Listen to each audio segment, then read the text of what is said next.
Hello guys, welcome back to our channel cine with us team. Rebel moon part 2 movie చూసాక నాకు ఏమనిపించి in depth రివ్యూలో మాట్లాడుకున్నాం. కానీ అంతకన్నా ముందు మా ఛానల్ సబ్స్క్రైబ్ చేసి కింద ఉన్న బెల్ ఐకాన్ యాక్టివేట్ చేసుకుని అలాగే మా ఇన్స్టాగ్రామ్ కూడా ఫాలో అయిపోండి guys. Let's start our video. అరే రెబల్ మూవీ పార్ట్ 1 రావడానికి మళ్ళీ దీనికి పార్ట్ 2 కూడా వచ్చిందా? ఫస్ట్ టైం ఫ్లాప్ సినిమాకి మళ్ళీ పార్ట్ 2 వస్తాం. అరే పార్ట్ 1 లో చేసిన తప్పులన్నీ ఇందులో కరెక్ట్ చేసుకున్నారా లేదా? ఒక మాట చెప్పరా ముందు. అరే మళ్ళీ దీనికి ఏమైనా తోడుపాటు ఉన్నదా లేదా? ఈ పార్ట్స్ అన్ని మేము చూడాలా వద్దా? ఒక ముక్కలా చెప్పరా. అరే నేను పార్ట్ 1 చూసినప్పుడే నాకు ఆ ఓల్డ్ బిల్డింగ్ అంతా చాలా కన్ఫ్యూజ్ గా అనిపించింది. ఈ పార్ట్ 2 అయినా కరెక్ట్ గా చేశారా లేదా? ఒక ముక్కలా చెప్పరా. అరే టాము, నన్ను ఇప్పుడు ఏమేమి క్వశ్చన్స్ అడిగావో ప్రతిదీ నీకు రివ్యూలో చెప్తా. అంతకన్నా ముందు బేసిక్ స్టోరీ లైన్ ఏంటో తెలుసుకుందాం. చంద్రుడికి దూరంగా మదర్ వరల్డ్ అని ఒక విలేజ్ ఉంటుంది. అక్కడ చాలా పీస్ఫుల్ గా ఉంటారు. అక్కడ స్పేస్ షిప్ లో కొన్ని మంది సైనికులు వస్తారు. ఆ క్యాప్టెన్ వచ్చి పెద్ద సైకోగాడు. అక్కడ ఉన్న మదర్ వరల్డ్ ను కూడా ఆడే ఆక్రమిస్తాడు.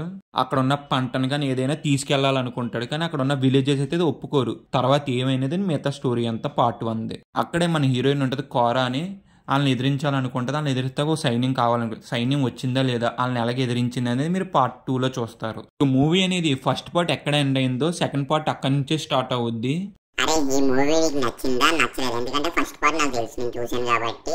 సెకండ్ పార్ట్ అయినా బాగున్నదా బాగాలేదా చెప్పరా బాబు. నుంచి వెయిట్ చేస్తున్నాను. స్టోరీలో చెప్పు. ఇంకా ఫైనల్ గా మూవీ చూసాకైతే పార్ట్ 1 ఒక రాడ్ కదా, పార్ట్ 2లో కరెక్ట్ చేసుకుంటారు అనుకున్నాను. కానీ పార్ట్ 2లో కూడా ఏం కరెక్ట్ చేసుకోవాలా. పార్ట్ 1 90mm రాడ్ అయితే పార్ట్ 2 అని 1000mm రాడ్ దింపారు. అబ్బా మామూలు రాడ్ దింపారు, గట్టిగా దింపారు. దింపితే మాత్రం మామూలుగా కాదు. నెట్ఫ్లిక్స్ వాళ్ళు అసలు ఇలాంటివి ఎలా ఒప్పుకుంటున్నారు నాకు ఇప్పటికీ అర్థం అవుతుందా. నేను సేఫ్ రా బాబు. నిన్న సినిమా చూస్తే రామన్నా నేను ఎంతకే రాలేదు. మంచి పని అయింది. ఆహాలో ఒక సినిమా చూసాను, అది రేపు వస్తుంది గైస్ రివ్యూ.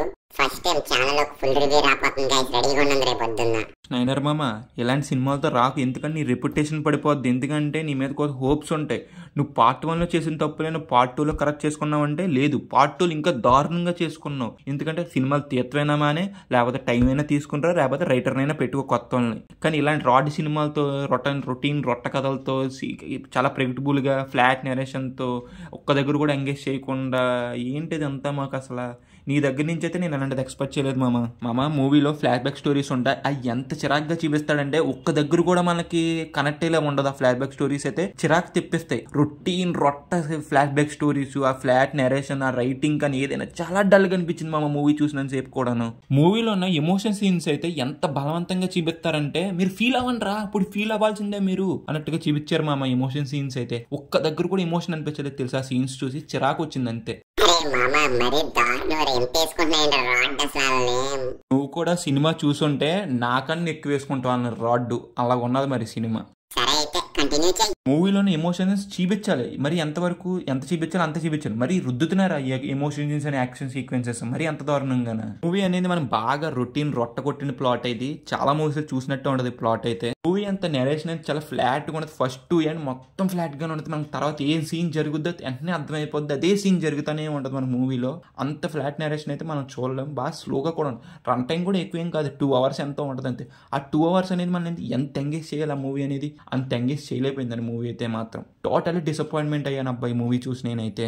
ఈ మూవీ అనేది స్టార్ వార్స్ ని ఇన్స్పైర్ అయ్యి తీసారన్నారు. స్టార్ వార్స్ లో ఒక 10% కూడా మ్యాచ్ చేయలేకపోయింది ఇది మూవీ అనేది. అంత ఫ్లాట్ నెరేషన్ తో అంత బోరింగ్ గానే వెళ్ళింది మొత్తం మూవీ అంతా కూడా. ఫస్ట్ పార్ట్ లో ఓల్డ్ మీని చెప్తే ఎంతో కొంత ట్రై చేశారు, కానీ పార్ట్ 2 అయితే ఏమీ ట్రై చేయాలి. లాస్ట్ కు ఒక ఎండింగ్ ఇచ్చి దీనికి పార్ట్ 3 అన్నది అన్నారు. మళ్ళీ దీనికి 5 parts వరకు తీస్తారన్నారు. ఎందుకు జనాల మీద రెవెంజా?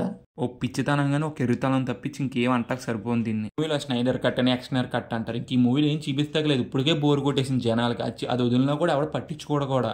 పార్ట్ 1 అన్న యాక్షన్ సీక్వెన్సెస్ అన్న పార్ట్ 2 యాక్షన్ కొద్ది గొప్ప పర్లేదు, బాగున్నాయి కూడా చూస్తాకి. స్నైడర్ కట్ అంటే ఒక వాచ్మెన్ ఒక 300 మూవీస్ అలాంటి మూవీస్తో వచ్చినా ఇలాంటి మూవీస్ వస్తానని ఎక్స్పెక్ట్ చేయలేదు సార్. మీరు టైం తీసుకుని ఒక మంచి మూవీతో రండి, కంబ్యాక్. ఇలాంటి మూవీస్ అయితే వద్దు, రావద్దు కూడా ప్లీజ్. 300 ఒక స్నైడర్ కట్. మూవీలో వర్షన్ ఎంత ఎంటర్టైన్మెంట్ చేసినాయి అంటే మామూలు ఎంటర్టైన్మెంట్ చేయలేదు. ఈ మూవీ అయినా అసలు 0% ఎంటర్టైన్మెంట్ చేయలేకపోయింది మమ్మల్ని అయితే. మూవీ ప్రాజెక్ట్ అనేది మీ ప్రెస్టీజియస్ ప్రాజెక్ట్ అన్నారు. జనాలే 2 సార్లు గొర్రెలు చేశారు అలాగా. మూవీలో కొన్ని ఫ్రేమ్స్ మీరు బాగా చూపించాలని మిగతా మూవీని అంతా మర్చిపోయారు సార్ మీరు చాలా వరకు. మూవీలో కొన్ని స్లో మోషన్ షార్ట్స్ ఉంటాయి, ఎందుకని కొన్ని ఎట్టాలి మరి ఎన్ని ఎట్టేసరి తెలుసా అనవసరంగా స్లో మోషన్ షార్ట్స్ అయితే. ఆయనకి చెప్పే రేంజ్ నీకు ఉన్నదారా అని చాలా మంది కింద కామెంట్ పెట్టొచ్చు. వెళ్ళి మూవీ చూసొచ్చి నువ్వు కింద కామెంట్ పెట్టేటప్పుడు నీకు అప్పుడు అర్థం అవుతుంది సినిమా ఎలాగున్నదో. 100 మిలియన్ 200 మిలియన్ 300 మిలియన్స్ ని ఎలా వేస్ట్ చేయాలనిపిస్తుంది నాకు ఇప్పటికీ అర్థం అవుతలేదు ఇలాంటి మూవీస్ కా. మూవీలో ఎడిటింగ్ మిస్టేక్ ఉంటుంది, సీజీ మిస్టేక్ ఉంటుంది, అసలు అవన్నీ పట్టించుకోకుండా అసలు ఒక సినిమా ఎలా తీసేయాలనుకున్నారు అసలు మీరు. ఈ మూవీని చూడకండి, మీ టైం వేస్ట్ మాత్రం చేసుకోకుండా 2 గంటలు. బాబు ఇప్పటికే 5 నిమిషాలు అయిపోయింది, ఎంతో ఇంకా ఉండలేరు, వెళ్ళిపోతారు. ఒకసారి రేటింగ్ ఇచ్చి వెళ్ళిపోతాం ఇంకా. ఈ మూవీకి అయితే నేను రేటింగ్ ఇవ్వాలనుకుంటున్నా, నాకైతే అసలు రేటింగ్ కూడా ఇవ్వబుద్ధి అవుతుంది ఈ మూవీకి అయితే. రే టాము ఇంకా సబ్స్క్రైబ్ నోట్ చెప్పి వెళ్ళిపోదాం. వీడియో నచ్చితే మాత్రం లైక్ చేసి, షేర్ చేసి, సబ్స్క్రైబ్ చేసి కింద బెల్ ఐకాన్ యాక్టివేట్ చేసుకోండి.